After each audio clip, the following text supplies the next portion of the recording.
post videoច្រើនដែរតែមិនសូវមានអ្នកចូលមើលបងប្អូនអរគ្នាដែលមានបញ្ហាបែបនេះបងប្អូនចូលទៅធ្វើជាមួយខ្ញុំទាំងអស់គ្នាសម្រាប់បងប្អូនដែលស្រឡាញ់ពេញចិត្តវីដេអូនេះសូមបងប្អូនជួយចុច follow ចុចបេះដូងចុច comment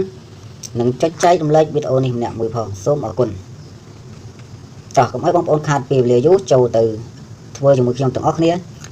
ជាដំបូងសូមបងប្អូនទាំងគ្នាចុចចូលកម្មវិធី TikTok មកបន្ទាប់មកវាចេញតម្រងបែបនេះបងប្អូនគ្នាបន្ទាប់មកទៀតគឺបងប្អូនចុចលើប្រវត្តិរូប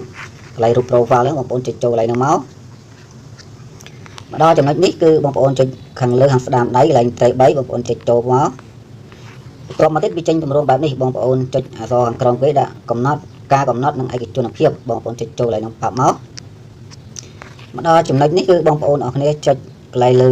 រូបកូនសោដាក់ឯកជនភាពបងប្អូនចុចចូលកន្លែងហ្នឹងមកបន្ទាប់មកទៀតគឺបងប្អូនក្រឡេកមកមើលអក្សរខាងលើដាក់ថាគណនីឯកជនពេលណាដែលបងប្អូនមកដល់កន្លែងហ្នឹងគឺបងប្អូនបើកthích ពណ៌ខៀវមានន័យថា account របស់បងប្អូនគឺឯកជនបងប្អូនទេពេលហ្នឹងគឺពេលណាដែលបងប្អូនផុសclip វីដេអូទៅគឺមិនសូវជាមានអ្នកគេចូលមើលទេបងប្អូននេះដោយសារតែវាកំណត់ឯកជនឥឡូវបងប្អូនត្រូវតែបិទវាវិញទាំងអស់គ្នាបងប្អូនចុចចូលឲ្យហ្នឹងមកបន្ទាប់មកទៀតគឺបងប្អូនចុចកន្លែងពាក្យអក្សរខាងក្រោមពាក្យថាបដូរបងប្អូនចុចបដូរទៅបន្ទាប់មកពេលណាដែលវាបិទចេះគឺមានន័យថា account របស់បងប្អូន